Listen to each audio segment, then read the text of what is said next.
Ah, le petit œil de la malice, il est toujours un peu plus petit, puis il est fermé. C'est pas grave, puis je sais pas où regarder quand on filme. Bonjour tout le monde, ici Lucie. Alors, je prends quelques minutes aujourd'hui pour me présenter pour ceux qui sont nouveaux sur ma chaîne et qui ne sont pas membres non plus de mon groupe de tricot. Alors, normalement, je présente mes tricots, mais j'ai décidé aussi d'à peu près une fois par 2 semaines de parler de la simplicité, du minimalisme et aussi de tout ce qui touche la frugalité. Au départ, je vais vous dire que moi, je suis née dans une famille qui pratiquait de façon, c'était pas nommé dans le temps, le minimalisme, la frugalité, la simplicité. Oui, ça, mes parents, c'était des personnes qui étaient simples. Alors, je vais pouvoir vous parler de mon expérience en tant qu'enfant dans une famille comme ça, puis aussi ce que ça m'a apporté étant adulte.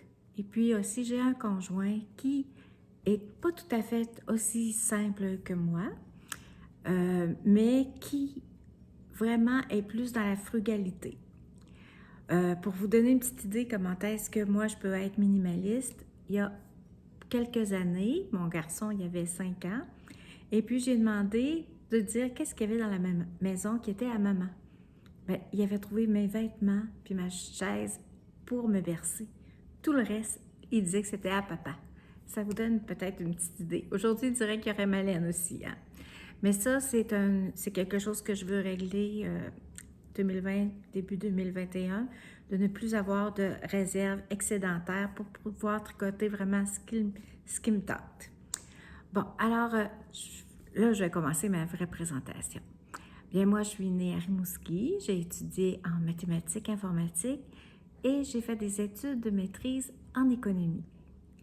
Mon expérience sur le marché du travail, ça a été plusieurs étés au foyer à Rimouski et ensuite j'ai travaillé au ministère des Finances comme économiste et aussi comme analyste en informatique et j'ai terminé ma carrière de 2000 à jusqu'à ma retraite au ministère du Conseil exécutif, qui est le ministère du Premier ministre. Dans ce ministère-là, c'était moi qui étais l'économiste responsable des communications en économie avec le cabinet et le Premier ministre. Mon patron, qui est maintenant le premier fonctionnaire de l'État, il disait que j'avais beaucoup de chance parce que j'étais comme l'économiste du Premier ministre. Alors oui, j'écrivais des lignes. Il n'était pas toujours prise parce que prenait des orientations qu'il voulait, mais majoritairement, oui, ça arrivait que j'entendais la phrase que j'avais écrite pour le premier ministre dans la journée. Puis c'est ça, alors c'était un emploi qui a comblé bien des choses, qui a fait en sorte que j'ai eu une carrière accomplie et puis que j'étais très, très, très heureuse là-dedans. Pourquoi j'ai arrêté jeune? Mais j'ai eu une maladie et j'ai été en congé de maladie jusqu'à temps qu'ils trouvent qu'est-ce que j'avais. Puis après, en congé d'1 an, j'avais plus le goût de retourner. J'avais goûté à autre chose et comme j'avais suffisamment de sous pour pouvoir me le permettre, la frugalité, ça donne la liberté. Alors, j'ai fait ce que j'aimais. Bon, c'était à peu près ça pour mes expériences de travail. Ma première expérience de travail, qu'est-ce que ça m'a donné? Moi, j'ai fait 10 étés comme préposée, soit dans les cuisines, à la buanderie ou encore aux bénéficiaires ou à la réception. Ça m'a permis de connaître un autre côté, des personnes qui travaillent fort, puis qui ne sont pas tant payées que ça, mais qui aiment leur travail. J'ai aussi travaillé à cette époque-là pendant la première crise économique que j'ai eu connaissance, là, celle des années 80, où il y avait des personnes que leurs conjoints n'avaient pas de travail. Les taux de chômage étaient très, très élevés. On avait une grosse récession. Les taux d'intérêt étaient à des plafonds historiques. Ça fait que les personnes qui avaient un emploi, ils le conservaient parce qu'il n'y en avait pas d'autres emplois. Alors, c'était pas rare de voir une personne qui avait un bac en éducation, qui ne pouvait pas enseigner et qui travaillait à la vaisselle. Oui, c'était ça, les années 80. Un bac, ça ne donnait pas nécessairement un bon emploi. Ensuite, j'ai travaillé au ministère des Finances. Ça m'a donné pas une rigidité, mais comment est-ce qu'on peut dire ça?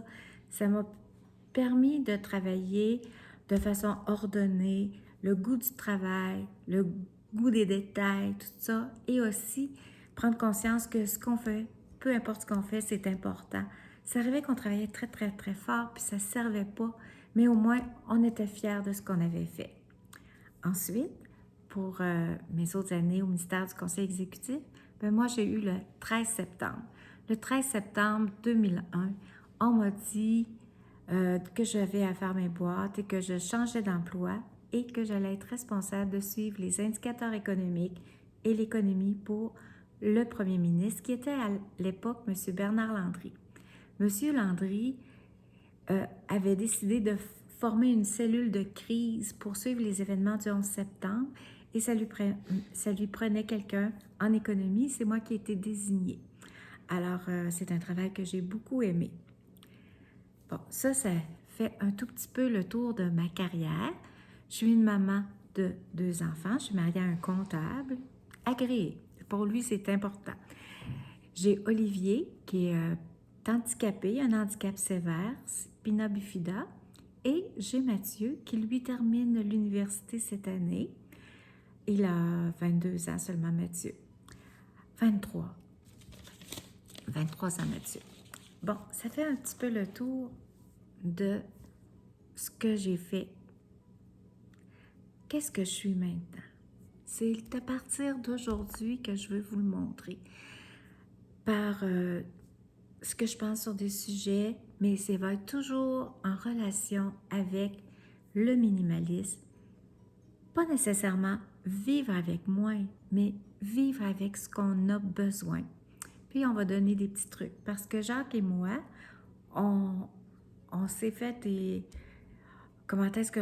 C'est pas un guide là, écrit, tout ça, mais on a un mode de fonctionnement qui fait en sorte que notre argent, qui était si précieusement gagné, parce qu'on peut le dire, plus l'argent est gagné difficilement, plus on y fait attention. Parce qu'argent vite gagné, argent vite dépensé. Alors, c'est ça c'est ma première partie. La deuxième partie, bien, je m'adresse à Audrey, qui est une YouTubeuse. Audrey, elle a dit quelque chose, puis ça m'a un petit peu titillée. Elle m'a dit qu'elle enseignait, puis que pour ses 4 ans d'université, le salaire de professeur, c'était pas un salaire très élevé par rapport à d'autres salaires, d'autres professions qui avaient des salaires beaucoup plus élevés. Mais là, Audrey, on va comparer des pommes avec des pommes. Je suis allée sur le site du Conseil du Trésor où je pouvais avoir accès aux échelles de traitement. Savais-tu qu'au maximum de ton échelle, c'est le même salaire qu'un comptable agréé qui fait aussi 4 ans? C'est le même salaire qu'une économiste qui a dû avoir des études de maîtrise pour pouvoir entrer au gouvernement en tant qu'agent de recherche. Et il y a plein de choses qui font en sorte qu'on établit une rémunération. C'est bien sûr qu'il y a tes études, il y a tes années d'expérience, tu le vois avec tes échelles de traitement. Il y a aussi plein d'autres petites choses. J'ai pris des notes. Il y a les responsabilités que tu vas avoir. Si tu fais de l'encadrement ou de la gestion, si ton travail représente un certain danger, alors je fais appel ici aux policiers qui vont facilement gagner 100 000 $ avec le surtemps et puis ils n'ont pas de baccalauréat. Si ton horaire est atypique, par exemple, si tu dois travailler de nuit ou encore faire des heures brisées, il y a la distance que tu dois parcourir pour ton emploi. Ceux qui travaillent dans le nord du Québec ont généralement de très bons salaires. Si aussi tu dois porter un téléphone parce que tu dois être rejoint en tout temps, ce sont des choses aussi, ta disponibilité qui augmente ton revenu. Bien sûr, il y a l'offre et la demande. S'il y a peu de personnes qui sont qualifiées dans un domaine, c'est certain qu'il y a une enchère pour la rémunération. Les 2 dernières choses, j'ai parlé de l'offre et la demande, donc il m'en reste une autre qui est très importante dans le cas du Québec. Il y a la capacité de payer de notre gouvernement. C'est pourquoi que pour un poste égal, les personnes qui vont travailler au gouvernement du Québec gagnent généralement moins que ceux qui travaillent pour le fédéral ou pour le municipal. Pour ce qui est du municipal, pas du municipal, mais du fédéral, il faut tenir en compte aussi des lieux où vont travailler les personnes. Parce que si tu travailles à Victoria, en Colombie-Britannique, c'est pas le même coût de vie que si tu travailles à l'île du Prince-Édouard et tu as le même employeur. Alors, c'est pour ça que dans certaines provinces, on trouve que les employés du fédéral ils ont un salaire beaucoup plus élevé que nous. Alors, c'est pour ça que je voulais te parler de la rémunération d'un professeur. Il ne faut pas aussi oublier qu'une autre des choses, c'est la rémunération globale, qui tient en compte de tes journées où tu ne travailles pas. Si tu as accès à un régime de retraite qui est intéressant, si tu as accès à des assurances, il y a plein de choses qui sont à tenir en compte dans la rémunération et quelque chose qui est vraiment important, la sécurité d'emploi.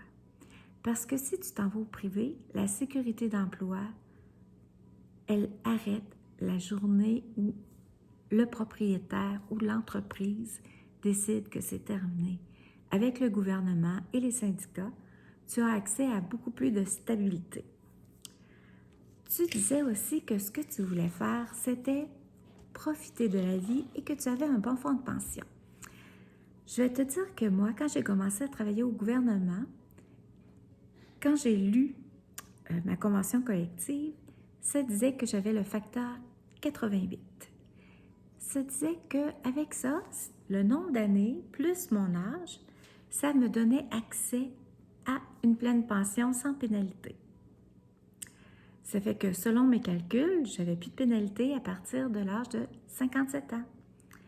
Peu après, il y a eu une nouvelle convention collective qui l'a enlevé le facteur 88 et fixait l'âge de la retraite à 60 ans ou à 35 ans de service. Et depuis peu, les nouvelles conventions collectives font l'état qu'il faut se rendre à 61 ans pour ne plus avoir de pénalité. C'est pas dit que tes conditions par rapport à la retraite ne changeront pas au cours de la vie. Ça fait que ce qu'il faut, c'est qu'il faut te sécuriser au point de vue financier. Et c'est admis, en tout cas c'est quelque chose qui est comme connu, que si tu épargnes 10% de ton revenu, ça va t'assurer un meilleur avenir. Tu vas dire 10%, c'est beaucoup, mais supposons que tu gagnes 45 000 aujourd'hui, mais ce serait comme me dire, ceux qui gagnent 39, 38 000, ils ne pourront pas arriver. Si tu gagnes 100 000, puis je te dis, il faut que tu mettes 10 000 de côté, c'est comme dire que ceux qui gagnent 90 000, ils ne gagnent pas assez pour arriver. Donc, il faut que tu te trouves des trucs pour pouvoir épargner. Ça, je vais en dire dans mes autres petites vidéos. Alors, je ne sais pas si ça complète. Si vous avez des questions ou des commentaires, vous avez seulement à les écrire. Je vous invite aussi à vous abonner à ma chaîne si ça vous a plu. Et sur ça, je vous dis un beau au revoir. Jacques qui dit, franchement, Lucie, t'es pas minimaliste avec tout ce que t'as. En tout cas, c'est la vie. Ceux qui me connaissent, ils savent que je suis simple. J'ai au moins ça.